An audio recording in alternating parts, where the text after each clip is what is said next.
white farmers must stay in South Africa, but I won't beg them. I won't be on my knees begging white farmers to stay in South Africa. But they must stay. If they want to stay, they are more than welcome. Like all South Africans, there's nothing special about them. Nothing. To ask me about, do I see value in the white farmers in South Africa, is to ask me about white privilege. I'm not going to glorify it. I see value in all South Africans. White, black, Indian, coloreds. All of us. I value you. I want you to contribute in the growth of the economy. There's nothing special about white farmers. There's nothing special about white people. The sooner we do that, away with that mentality, the better. I have no problem with white people at all. I have a problem with them being treated special. I have a problem with privilege. That's my problem. That when I say something, it's wrong. But when it gets to be said by a white person, it's right. I complained about Indians and how they are treating our people. The same way an Indian former constitutional court judge says, when it is said by an Indian judge, it's not a problem. When it is said, because they've got a special place in heaven and we are all going to hell. I have a problem with that. I have a big problem with that. That when things are said by certain people of a different color, they are understood.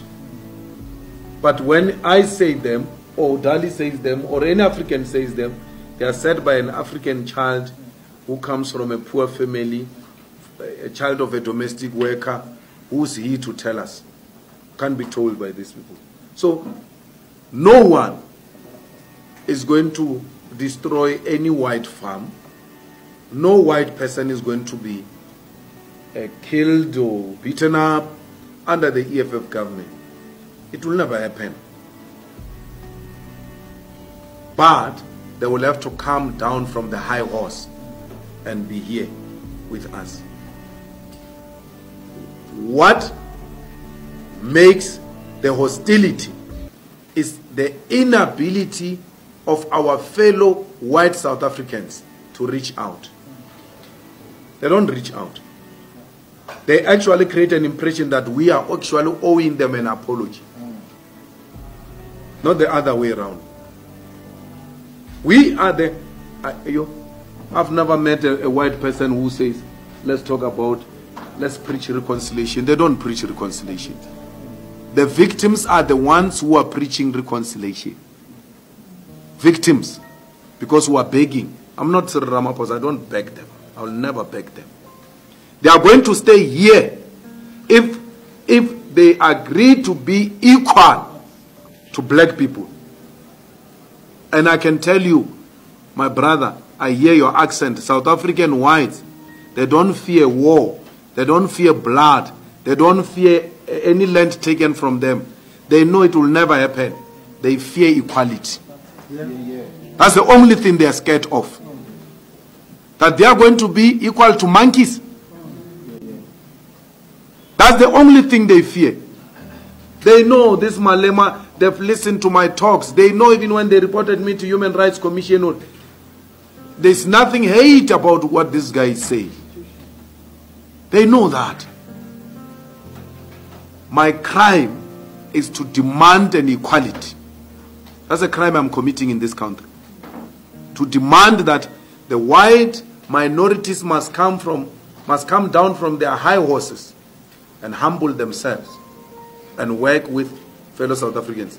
These Africans have got no problem with whites. Actually, they love them too much.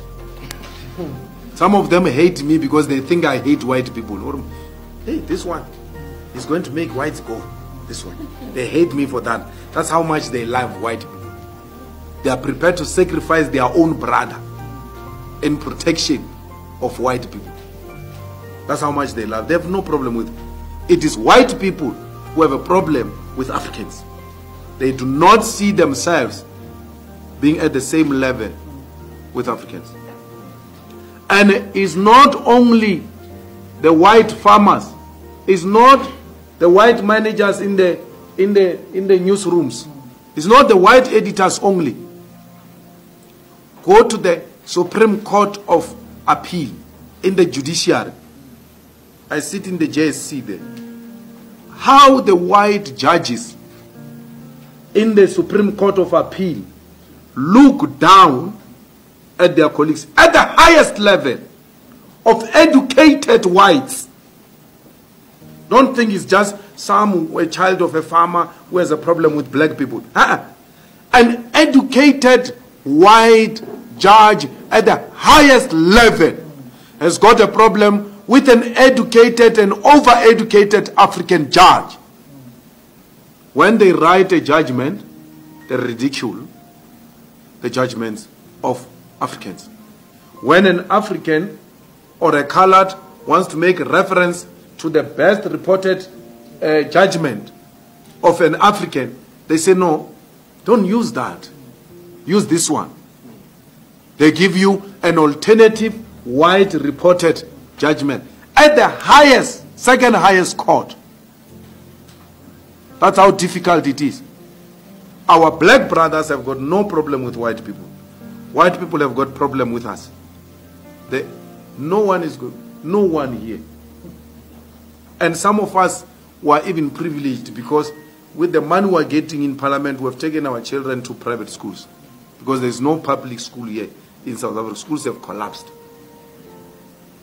They befriend white kids. They bring them there in our houses.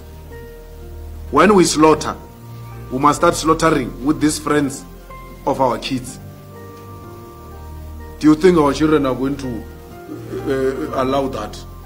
We are building a completely new society where black and Africans are embracing one another.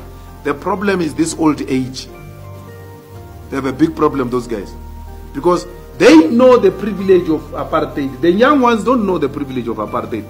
They know the privilege of being called a madam and a boss. And then calling older women girls and older men boys. They know that privilege. And today is no more. That's what offended them. So I'm not going to beg them to stay here. I'm not begging anyone, especially white people. If they want to go, they can go. At least they've got somewhere to go. We don't have anywhere to go if things don't go right. We've got only here to go. So any white that says I'm going, you must know their loyalty is not with us because they've got 2 passports. They are not South Africans. They are half South African, half British.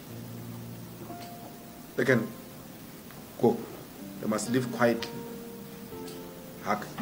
Restart.